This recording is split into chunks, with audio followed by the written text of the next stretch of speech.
Câmara de Vereadores de Balneário Camboriú.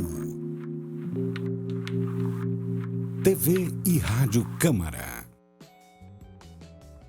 Escola do Legislativo. Seja bem-vindo a mais uma ação da Escola do Legislativo.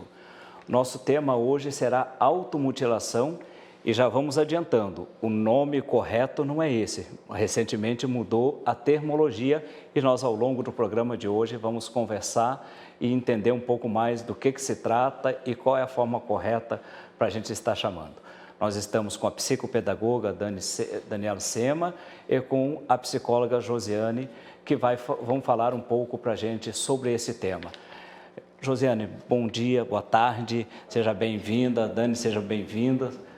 O que é automutilação? Primeiro, antes de você me dizer o que é automutilação, houve uma mudança na nomenclatura, correto? Na verdade, essa mudança ela já existe, a gente já fala sobre isso pela forma mais da psiquiatria, né? Pelo que a gente se baseia no DSM, que é a autolesão, né? Ou a lesão autoprovocada, né, que a gente provoca uma lesão no corpo. Porque a automutilação, né, mais conhecida popularmente, quando eu falo de automutilação, é como se eu estivesse realmente cortando ou tirando um membro, né, do meu corpo. Então, a gente fala dessas lesões, porque geralmente quando acontece e a gente observa, são cortes, né, são feridas, então a gente vai dando essas nomenclaturas para ficar um pouquinho mais tranquilo para se falar. Exatamente do que se trata isso, a automutilação ou lesão autoprovocada, o que é isso? Então, quando a gente tem uma dor emocional e a gente não consegue lidar com essa dor, as nossas emoções, né? Raiva, que eu entre num grau de desespero com essas emoções, a tentativa é de alívio. Então, o que acontece com o adolescente ou com a criança, que ela às vezes se bate, se morde, puxa o cabelo, é numa tentativa de alívio para aquela emoção que eu não consigo lidar naquele momento. Dani, quais são os tipos? Como que é isso? É somente o que a Josi falou, se bater, se morder, ou tem algo mais grave? Sim, tem níveis, né, de automutilação, de autolesão. Então, vai desde um corte superficial, bater a cabeça na parede, puxar os cabelos. E sim, temos casos mais graves. Existem dados de que já morreram 100 crianças no mundo devido a essa causa, né, da autoagressão, principalmente quando é incentivado por jogos da internet. Apesar de ser um número não muito alto em relação ao mundo, né, mas cada vida, obviamente, é importante, mas ela tem outras consequências graves também, que é marcar a sua pele, por exemplo, aquelas que cortam com gilete, né? Que a automutilação, a lesão, não quer dizer que a pessoa ela seja uma pessoa suicida ou que ela venha querer tirar a vida. Porém, às vezes, nessa ideia de tirar essa dor, o grau de lesão pode ser tão violento que ela pode vir a tirar a própria vida, né? Então, é uma substituição? Pode ser uma substituição, e também a gente tem dados, ao invés do que a Dani trouxe, de que isso, por aliviar, acaba não indo para o suicídio. Porque se eu estou aliviando esta minha dor e eu consigo aliviar e ficar mais, né, não seria essa palavra, mas mais tranquilo, eu não vou amar além disso, e eu acabo dando um tempo e parando por ali, né, porque vem a dor existe. O diagnóstico, né, disso. Então, os pais eles têm que ficar muito atentos, porque tem vários sinais que a gente pode estar observando, né? O isolamento, se o adolescente ele vem ficando muito sozinho, o que ele vem assistindo e vem acompanhando nas redes sociais. A gente tem o bullying, a gente tem o cyberbullying, né, que a gente chama, que é o bullying nas redes sociais, que a gente tem tido aí alguns casos de adolescentes que não conseguem lidar com o que as pessoas vão comentar sobre algo que ele vai postar, e aí ele acaba entrando, né, aí numa autolesão, e aí pode realmente chegar ao suicídio. Um outro O indício é quando a criança ou adolescente, eles usam roupas muito largas, manga longa, mesmo no calor. Então, isso é um indício tanto dentro de casa quanto na escola. Então, está um calor de 35 graus e ele está de moletom. Porque Pode ser esconder pra as lesões. Porque no momento ele corta para sentir um alívio, né? O cérebro, quando sente dor, ele elimina endorfina, libera endorfina. Então, isso depois traz uma sensação de alívio. Mas depois do ato cometido, muitos sentem vergonha, arrependimento. Então, com medo da repreensão, usam roupas para esconder. Pode ser nas pernas também, tá? Pode ser nos braços, né? Dani, tu tens um trabalho junto à Associação Pais que é o Papo Reto, né? E pelo que eu lembro, no início do Papo Reto, vocês iniciaram esse programa justamente numa crise, numa determinada escola da cidade de automutilação. Certo. Né? E a escola também já tinha consciência disso ou somente com o trabalho que foi diagnosticado? Então, o nosso trabalho ele iniciou bem na época do jogo da baleia azul, né, que foi difundido pela internet. Então, começou a se falar muito sobre isso. E a escola começou a perceber comportamentos nos alunos que estavam demonstrando algo de errado e depois vieram a descobrir, né, que eles estavam se automutilando. Então, uma coisa levou a outra, né? Primeiro, a propagação na internet, depois a escola, o alerta na escola, mas com certeza o nosso trabalho dentro das escolas intensificou, né? Abriu os olhos de professores, direção, do quanto tem que ter mais esse cuidado com a criança e o adolescente. E há uma fronteira entre a normalidade e uma doença, Josi? Com certeza, João. E isso é algo que os pais também devem prestar atenção. Alguns transtornos podem trazer esse tipo de comportamento. Então, fique atento ao comportamento do seu filho. Leve a um profissional, caso você não saiba lidar. Não se desespere, né? A gente tem hoje ótimos tratamentos. Se for o caso, né, a gente pode chegar até o psiquiatra também, porque existem medicações já também para que, né, diminuam esses comportamentos. Então, alguns transtornos, sim, eles podem estar junto com tudo isso, né? Um transtorno de bipolar, um borderline, uma ansiedade, uma depressão, né? E então, fiquem atentos com esses comportamentos dos seus filhos. Dani falou agora do baleia azul e agora já tem outro, né? E tal. Então, isso acaba que quando surgem essas questões tem um modismo também entre eles, porque aí nós entramos assim, o que é moda e o que é doença, né? Exato. Quando surge esse debate, principalmente na internet, tem alguma coisa de modismo também ou não? Isso. E mesmo, claro, sendo um modismo, merece toda a atenção, né? Mas o que acontece? Os adolescentes, eles vão se identificando em grupos, né? Então, se aquele grupo faz parte de algum assunto e você queira fazer parte daquilo também para ser aceito, né? Porque principalmente nessa fase nós queremos ser aceitos. A gente quer buscar uma identidade, né? Então, a gente procura estar no meio daquilo que eu vou ser melhor aceito naquele grupo. Então, seria um modismo, mas ao mesmo tempo também o que está ali no momento, né, da situação bombando naquele momento e que eu quero fazer parte daquilo, mesmo não sendo, né, legal. Dani, a internet ajuda a difundir isso hoje? Que antigamente tinha um número menor, sim. Mas você acha que a internet facilitou para que aumentasse o número de automutilação? Com certeza.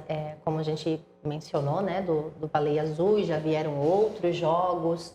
É uma forma muito acessível, né, de pessoas influenciarem pessoas. E nem sempre essa influência ela é positiva. Então, a internet, ela tanto serve, né, para difundir, para instigar crianças e adolescentes a entrarem nesse tipo de jogo, né, como para prevenção. Então, como que você usa aquele instrumento, né? Mas, com certeza, a internet é um facilitador dessas situações. Vamos fazer aqui uma pequena retrospectiva do que nós falamos até agora. E, por favor, as profissionais que me corrijam se eu estiver errado, mas até agora nós falamos de atenção, né? Nós temos um problema que acontece com crianças e adolescentes, mas que pode ser notado no comportamento diário deles, desde que a família, os responsáveis, pai, mãe, tio, avô, quem estiver mais próximo no dia a dia, e os professores na escola consigam notar essa diferença de comportamento. Com certeza, João. E assim, fica um alerta, né? Não é chamar a atenção, é um pedido de socorro. Porque mesmo que eu queira estar chamando a atenção, mesmo que seja por isso, eu estou pedindo socorro, eu estou pedindo ajuda, eu estou pedindo um olhar, né, Dani? Então, a gente tem que estar atento, né? Principalmente os professores, claro, que lidam isso diariamente, né? E Dani, você como psicopedagoga, também da área de educação, trabalhou e trabalha ainda nesta área, o pai e a mãe, o responsável, ele tem a obrigação de também conferir o que o filho vê nas redes sociais, na internet de forma geral, né? Sem dúvida, João. Isso não é invasão de privacidade, né? Quando a vida do filho, a vida da criança, do adolescente está em risco, não existe privacidade, né? Então, se desconfia, vai realmente fiscalizar, dar uma olhada. A aproximação com o seu filho, ela evita muita coisa, né? Então, antigamente, dar comida e casa, estudo para as crianças era o suficiente. Hoje nós estamos com uma outra geração, né? Então nós temos que ter um olhar muito mais atento, uma aproximação. Então esse vínculo dentro de casa, ele tem que ser muito forte, ele tem que ser nutrido em todas as fases. E como surge esse comportamento? Porque assim, nós já até falamos um pouco disso, ele nem sempre é de uma moda, às vezes pode ser de uma doença. Isso, de algum transtorno, né, mental, que a gente, né, já até comentou, e também de algo que tem acontecido, por exemplo, um abuso sexual, uma violência física, uma violência psicológica que ela não está conseguindo lidar, a perda de um ente querido. Então, observe após algum incidente, né, algo que tenha acontecido na tua família, quando essa criança ou esse adolescente começar a sinalizar através de algum comportamento que não esteja condizente com a rotina, fique atento, né? Ele pode estar passando por alguma questão emocional que ele não está sabendo lidar sozinho por conta de algo que pode ter acontecido e que ele não queira revelar e não queira falar. Tem alguma relação entre a automutilação e o suicídio? A ideação suicida, ela antecede pela automutilação ou não? Às vezes pode não ter relação nenhuma as duas coisas. Isso. Lembrando que não quer dizer que ele seja um suicida, né? Ele tem pensamentos de tirar aquela dor, de querer tirar a dor, se autolesionando, e pode ser uma prevenção para que não chegue ao suicídio. Porque, né, como a gente falou, ele alivia e por aliviar eu posso não chegar a vias de fato, né, realmente a tirar a minha vida. E tem algum fator de risco? Alguma coisa que leva Pode, e tem. Então, por exemplo, se eu sou uma adolescente que faço uso de álcool ou de outras substâncias, isso pode potencializar ou não. Ou eu posso encontrar outra forma de alívio. Então, eu paro de me autolesionar, né, de dar autolesão, de provocar minha lesão, e eu me dirijo para outra, né, ou para o álcool, ou para algum outro tipo de droga que alivia essa minha dor. Então, uma coisa pode estar puxando a outra. Bom, nós já falamos de quais são os aspectos psicológicos que levam à automutilação, né? Então, tem alguma coisa que nós precisamos completar sobre isso? Eu acho que muito mais do que né, apontar ou dizer que é uma frescura, ou às vezes a gente não dar atenção para o filho ou brigar com ele, né? Senta, conversa sobre.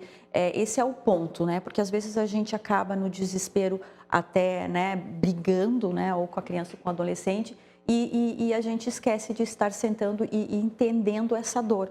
Então, hoje nós temos profissionais, né, temos a Associação Pais que atende esse público, busquem informações sobre e busquem uma ajuda profissional.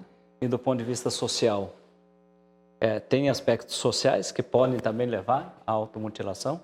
Você falou de bullying, por exemplo. Uma pessoa que sofre bullying pode vir a fazer, com certeza, praticar. Né, João? E assim, hoje nós estamos vivenciando um pós-pandemia também, que trouxe marcas, né, para todo mundo, né? A parte financeira de algumas famílias, de adolescentes que tiveram que modificar suas vidas, que perderam seus pais, que perderam familiares. Então, nós tivemos muitas perdas, não só de vidas, mas como econômica também, e social principalmente, né? Então, a gente está de novo tentando aí reviver e de uma forma aí, né, dentro desse novo normal, né? Então, a gente tem que realmente estar atento, porque o social está muito ligado às questões mentais, né, como um todo. Dani, o que fazer se eu descubro que o meu filho está provocando, fazendo automutilação ou a lesão autoprovocada? Gritar, botar de castigo? Sim, pois é. Talvez que essa faz? seja a primeira ideia, né? A primeira reação, mas isso vai afastar seu filho cada vez mais. Então, quando ele estiver passando por algo difícil, ele não vai te procurar se essa for a reação, né? Então, tente não entrar em desespero, converse com ele, busque ajuda profissional, busque a escola. Eu acho que a escola tem um papel muito importante nisso, no sentido de falar sobre, de debater, de trazer esse tema para ser discutido entre jovens e crianças, né? E também fazer um trabalho com os pais, uma orientação com os pais, principalmente se essa escola está incluída numa comunidade menos favorecida, e os pais precisam ainda mais de orientações. Então, a escola pode ter um papel bastante importante nisso. A Dani já respondeu para nós o que fazer e já dissemos também o que não fazer. O que não fazer é se desesperar, né, Josi? Exato. Tudo tem uma solução, né? Sentar mesmo, respirar e diante do seu filho ver o que você pode fazer para ele, né? Lembrando que nós é que protegemos e nós que temos essa obrigação mesmo, né? De olhar para eles e ver o que realmente está acontecendo e o que a gente pode fazer. Então, a gente tem dispositivos para isso, a gente tem como, né, buscar essas soluções. Então, tentar ter calma nesse momento e procurar, né? Ajudar. E a própria criança ou adolescente, o que ele pode fazer? Então, eu acho que quando tem essa rede de apoio, né, buscar uma pessoa em quem você confie, né? Às vezes tem aquele amigo que você confia mais, que você pode também dividir. Tem aquele professor que você tem também como, né, uma pessoa mais próxima. Tem um tio, tem uma tia. Às vezes a gente não tem necessariamente o pai ou a mãe ali por perto, ou porque a gente tem medo, né, de falar, por preocupar, por, né, não querer levar esse problema, mas sozinho às vezes a gente não consegue, então a gente precisa de ajuda. A gente falou bastante de criança e adolescente, mas isso também pode acontecer com adultos também, e crianças menores de 7 anos também, a gente tem casos, né, e adultos também, adultos, a gente tem vários casos também de autolesão.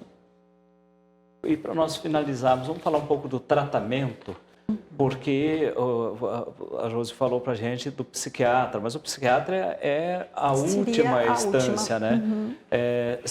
Nós podemos tratar isso através da psicologia também, como psicólogos. Principalmente, primeiro, né, um profissional da psicologia, que ele também vai poder avaliar melhor o quadro e se tiver que ser encaminhado, né, para o psiquiatra, né, para no caso de uma medicação. Mas o psicólogo é o primeiro profissional a ser procurado para tirar todas as dúvidas, né, para saber como lidar também.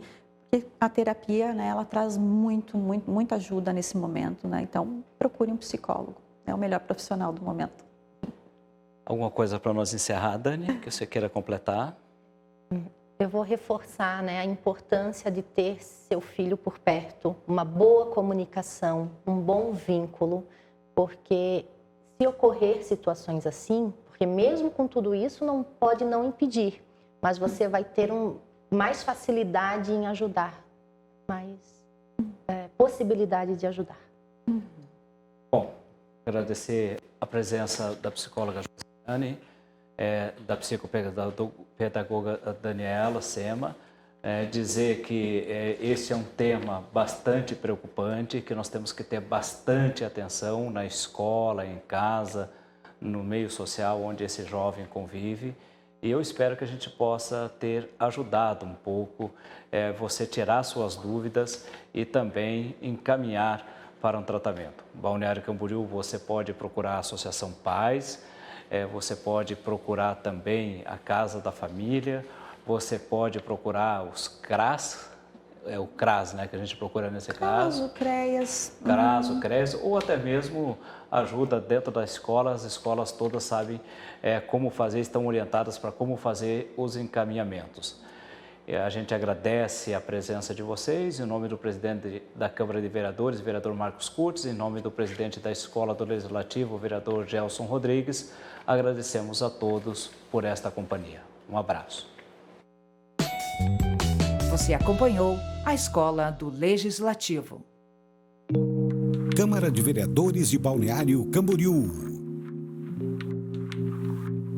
TV e Rádio Câmara.